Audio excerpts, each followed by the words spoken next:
ತಮ್ಮೆಲ್ಲರಿಗೂ ವಚನಗಳು ವಿತ್ ಮುಗುಳುನಗೆ ಚಾನಲ್ಗೆ ಆತ್ಮೀಯವಾದ ಸ್ವಾಗತ.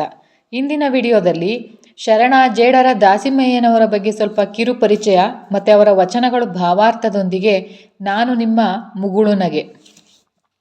ಜೇಡರ ದಾಸಿಮಯ್ಯನವರು 12ನೆಯ ಶತಮಾನದಲ್ಲಿ ಕನ್ನಡ ನಾಡಿನಲ್ಲಿದ್ದ ಒಬ್ಬ ಶಿವಶರಣ, ಸಾಹಿತ್ಯ ಚರಿತ್ರಕಾರರು. ಇವರು ಊರು ಗುಲ್ಬರ್ಗಾ ಜಿಲ್ಲೆ ಮುದನೂರು ಅಂತ ಗುರುತಿಸಲಾಗಿದೆ. ಇವರ ಹೆಂಡತಿ ದುಗ್ಗಳೆ ಅಂತ. ಇವರ ಕಸುಬು ನೇಯ್ಗೆಯ ಕಾಯಕ.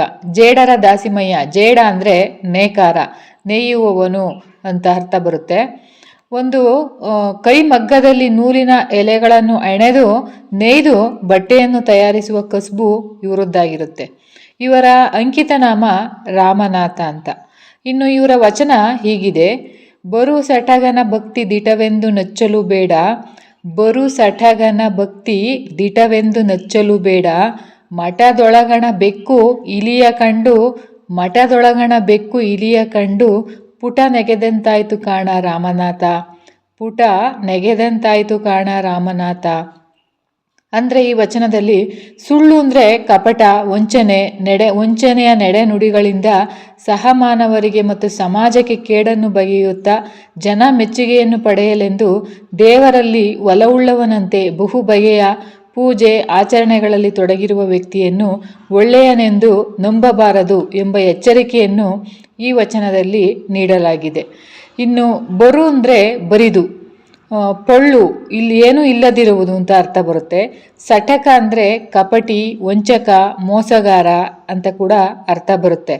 ಇಲ್ಲಿ ಭಕ್ತಿ ಅಂದರೆ ದೇವರನ್ನು ಪೂಜಿಸಲು, ಒಲಿಸಿಕೊಳ್ಳಲು ವ್ಯಕ್ತಿಯು ಹೊಂದಿರಬೇಕಾದ ಒಳ್ಳೆಯ ನಡೆನುಡಿ.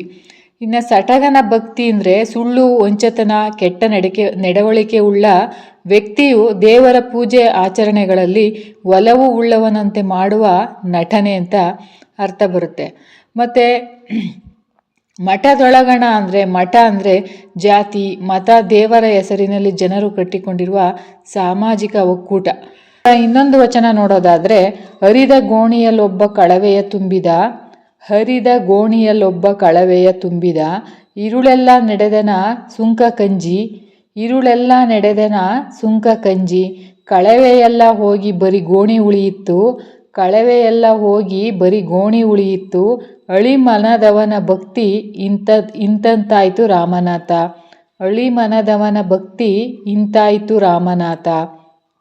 ಅಂದರೆ ಈ ವಚನದಲ್ಲಿ ಅಳಿಮನದವನು ಎಂಬ ಪದವನ್ನು ಮನದಲ್ಲಿ ಕೆಟ್ಟ ಉದ್ದೇಶವನ್ನುಳ್ಳ ವ್ಯಕ್ತಿ, ಚಂಚಲ ಮನದ ವ್ಯಕ್ತಿ ಎಂಬ ಎರಡು ಬಗೆಯ ತಿರುಳಿನಲ್ಲಿ ಗ್ರಹಿಸಿಕೊಂಡಾಗ ಎರಡು ರೀತಿಯಲ್ಲಿ ವಚನ ಇಂಗಿತವನ್ನು ಮನಗಾಣಬಹುದು.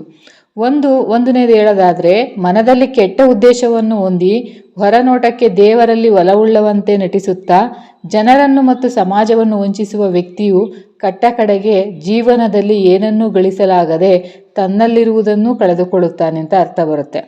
ಮತ್ತೆ ಇನ್ನೊಂದು ಅರ್ಥ ನೋಡೋದಾದರೆ, ಇತ್ತ ಒಳಿತನ್ನೂ ಮಾಡಲಾಗದೆ ಅತ್ತ ಕೆಟ್ಟದ್ದನ್ನೂ ಮಾಡಲಾಗದೆ ಅತ್ತಿತ್ತ ತೈದಾಡುವ ಚಂಚಲ ಮನಸ್ಸಿನ ವ್ಯಕ್ತಿಯು ಜೀವನದಲ್ಲಿ ಏನನ್ನೂ ಪಡೆಯಲಾಗದೆ ತನಗೆ ತಾನೇ ಕೇಡನ್ನು ಬಗೆದುಕೊಳ್ಳುತ್ತಾನೆ, ಹಾನಿಯನ್ನುಂಟು ಮಾಡುತ್ತಾನೆ ಅಂತ ವಚನದಲ್ಲಿ ಜೇಡರ ದಾಸಿಮಯ್ಯನವರು ಅರ್ಥಪೂರ್ಣವಾಗಿ ಹೇಳ್ತಾರೆ.